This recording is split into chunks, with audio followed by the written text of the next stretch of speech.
Good evening. Welcome to the Old Time Radio Superman Show. I hope everybody enjoyed the double helping we did of the show on Monday. We won't do that all the time, but just every once in a while is a nice little bonus.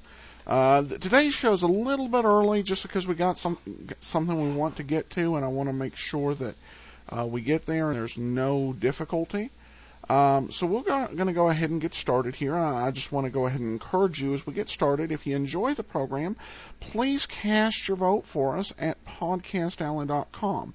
That helps to improve the reach of the show and, let people know that it's an interesting show they can listen to. So please cast your vote for us on Podcast Alley. You can send your thoughts, email to Adam at adamsweb.us. Also, please visit our blog, which is also the same as the main site for our magazine, Laser and Sword. If you enjoy this show, you will love Laser and Sword because this is a serial, and Laser and Sword is all about serials. That's what we've got there in the magazine. The first issue is out for free. The second issue and all subsequent issues will be available for the low price of $1.25. And you can pick up the first issue, see if you like it, get the second issue. We really want this to be something that's affordable for everybody to enjoy. All right, and with that said, let's go ahead and get started. Oh, and you can also check out a link to an episode of The Adventures of Superman. Our Superman of the Week is the missing costume from the old George Reeves series, The Adventure of Superman. But let's go ahead and we will get started with a new series here, the Alonzo Craig article, and this is part 1. Presenting the transcription feature, Superman. Up in the sky. Look! It's a bird. It's a plane. It's Superman. And now, Superman, mighty visitor from another world, who came to Earth when the planet Krypton was destroyed by quakes and explosions. Superman, who can twist steel in his bare hands, leap tall buildings at a single bound, race a speeding bullet to its target, and who walks about among human beings as champion of the weak and the oppressed, disguised as Clark Kent, news reporter. As our story opens today, we find Kent in the private office of editor Perry White. Listen. Kent, how would you like to take up the search for Captain Alonzo Craig? Craig?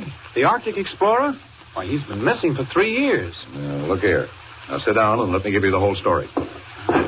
Alonzo Craig was one of the most famous Arctic explorers in the world. Yes, I guess everybody knows that. Well, 3 years ago, he headed an expedition up into the islands north of Ellesmere Land. You know anything about that country, Kent? No, not a thing, Chief. It's very little explored. It's a maze of islands and ice fields and cliffs. The wildest rumors you ever heard. What kind of rumors?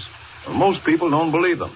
Alonzo Craig made up his mind he'd prove them one way or the other. But what kind of rumors? Well, rumors that the islands north of Ellesmere Land are inhabited by Indians, or maybe Eskimos. Nobody seems to be exactly sure. But they're amazingly intelligent, as far as people can judge. Big and tall and strong, and they're white. What? Well, that's what the story is. A race of giant white men. But that isn't all, Kent. Tie your hat on good and tight and catch this. They're ruled by a single king, some kind of a witch doctor or medicine man, and that witch doctor never dies. Oh, come on, Mr. White. Don't tell me you fall for stuff like that. Just isn't possible. No, it isn't possible. But Alonzo Craig wasn't a fool, Kent. Well, don't tell me he believed it. He went up north to investigate. Traveled thousands of miles over desolate country just 3 years ago this week. And what happened to him? Nobody knows. That's why we sent Ray Martin, one of our reporters, up there after him. And old Professor Peters. Peters? The museum man? Oh, say, I know him well. Well, did Martin report anything? Not a word in the last month. Both Ray Martin and Professor Peters seem to have vanished in thin air, just like Alonzo Craig did. You don't mean it. Well, that's why you're going after them, Kent. You're going to look for Peters and Martin. And if humanly possible, you're going to find out what happened to Alonzo Craig. Steady, Rome. White. Who? Who? Why, yes, certainly I know her. Send her upstairs. Tell the boy to bring her in when she gets here. Say, that's mighty queer. Almost uncanny. You'd never guess in a million years who's coming up. All right, Mr. White, who is it? Miss Paula Craig, Alonzo Craig's twin sister. His sister? What does she want? Well, that's what I'd like to know myself. She certainly can't have heard about Peters and Martin disappearing. Well, while we're waiting, what about them? What makes you think they're missing? Kent, they were supposed to keep in touch by shortwave radio with the base at Port Ormond. They did for a while. 4 weeks ago, the radio went dead. Oh, well, that might not prove anything, Mr. White. On the other hand, it might prove a good deal. Because yesterday I received an important message. What was that? Our man at Port Ormond telegraphed it down. It's common gossip among the Indians at the trading post that Martin and Peters have been lost. Lost? Well, how would Indians know that? Don't ask me, Kent. Apparently they do know something, and they won't tell. Come in. Oh, hello. Hello there, Miss Bragg. Oh, Mr. White. I hope I'm not bothering you. They said to come right in. Why, certainly, by all means.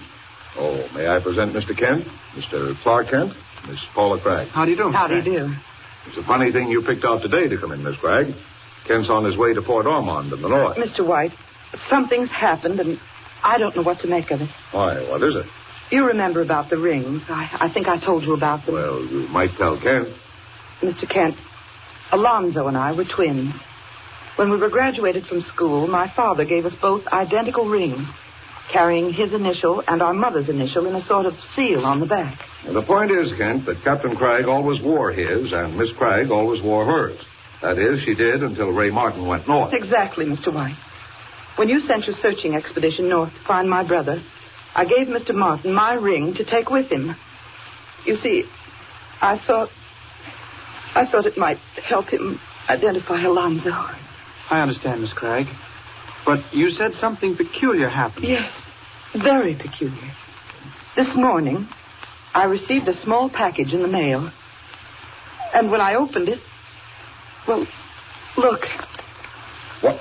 Why, that's one of the rings. Oh, Miss Cragg. Who sent you that? Mr. Kent, it came down from Port Ormond by air.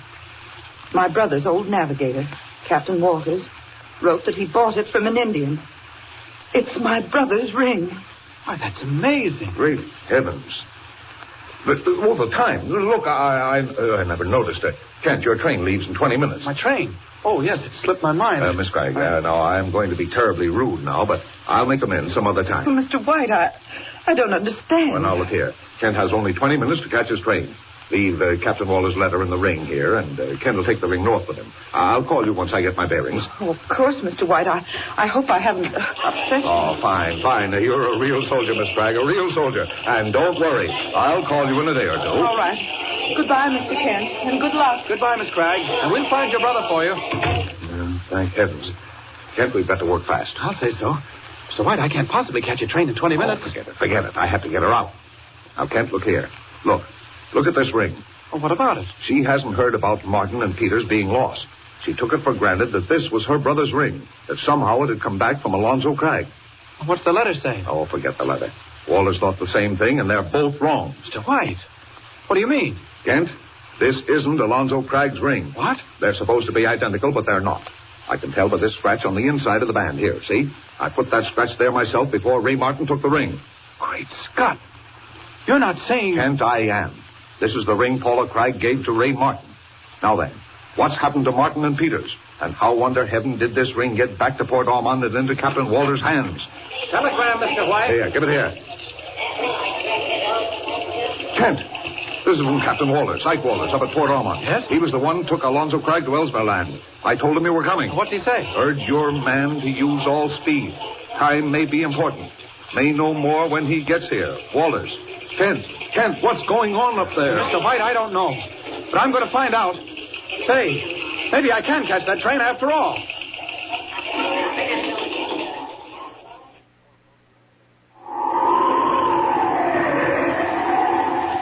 Speeding through the upper air, red cape streaming in the wind, the man of steel soars over the Great Lakes, northward to Hudson Bay, and northward again to the tiny settlement of Port Ormond. And presently, on the deck of an icebreaker, buffeting her way through the fog and ice, Clark Kent, reporter, talks with the ship's master, Captain Walters. Any idea where we are, Captain Walters? Mighty heavy fog out there. Getting up there, Mr. Kent. Any time now, we'll be hitting right into Ellesmere Land. And when we get there, we take the dog sled. Oh, plenty cold, all right. Say, don't you ever use your foghorn? Not up here. Except now and again to tell if we're close to an iceberg. Sometimes the sound will bounce off. Icebergs around here? Oh, sure up. Mighty lucky if we don't run right into one. Didn't hear no echo that time. Look here, Captain. Down at dinner, you started to tell me about Alonzo Cragg. What's all the mystery about? Nobody knows, Mr. Kent. All of a sudden, he just up and lit out with only an engine sled driver. But why? Why would he do a thing like that? Well, some of the men in his expedition said he heard about the Luck of the North, so he set out to find it. The Luck of the North? Yep. What's that? That's a treasure, Mr. Kent. Oh, that's what they say it is. Millions and millions of dollars, gold and precious stones. Land knows what not. What? Up here? Now, don't ask me if it's true. Don't ask me how it got here, if it is true. All I know is what they tell me. But where is it? Who owns it? Well, they say the Indians owned it. Some say it was always here, and some say it come from pirates and such a couple 100 years ago. Do you believe it yourself? Mr. Kent, I declare I don't know. I've seen some mighty queer things up here in the north. Hey, ain't it getting some colder all of a sudden? Oh, I'd say so. Going through me like a knife. The fog's thicker, too.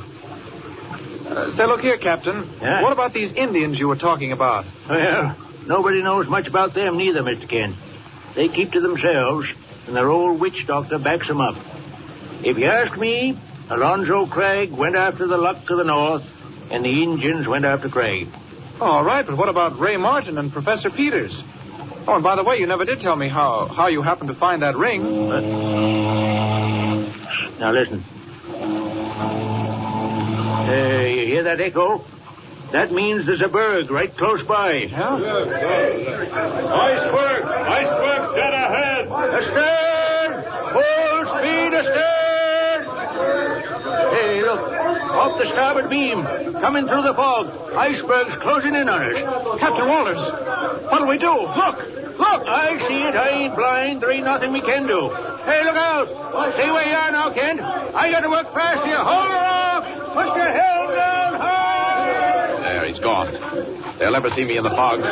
Great heavens, those bergs are all around us. I think it's time Superman went to work. Up, out, and away! Look at those bergs. They're bigger than mountains. Thousands of tons of solid ice. They're all around the ship. If I can't do something fast, she hasn't got a chance. Down, right into the water. Now then, got to shove this one out of the way. Force a passage for the boat. Good thing they can't see me in the fog. Now, look. No good. Not quick enough. The ice is closing in. It's crushing the boat.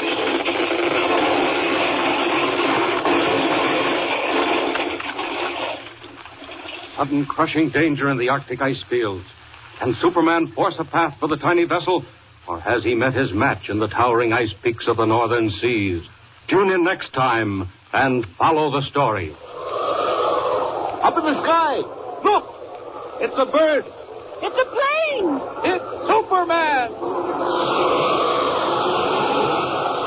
Superman is a copyrighted feature appearing in Action Comics magazine. All right, welcome back. Once again, Superman, you wonder, when is Superman going to run out of circumstances in which he can do this stuff without being seen? Because it's been a while, I think they decided, okay, the whole, you just hallucinated that big man, man in the red, in the blue outfit with the red cape. You just hallucinated that like the 20 other people who said they saw him. So now it's like, oh, now nobody can see me, when Superman does his stuff. But mostly this episode actually just laid the groundwork. I'm sure we've got quite a bit of way, as we try and unravel this mystery of Alonzo Cragg. All right, but that's it for today. We will be back. Please join us at our normal time Sunday, 1:30 p.m.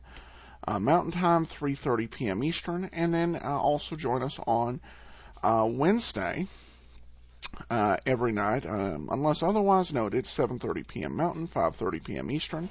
For now, I thank everybody so much for listening. This is Adam Graham signing off.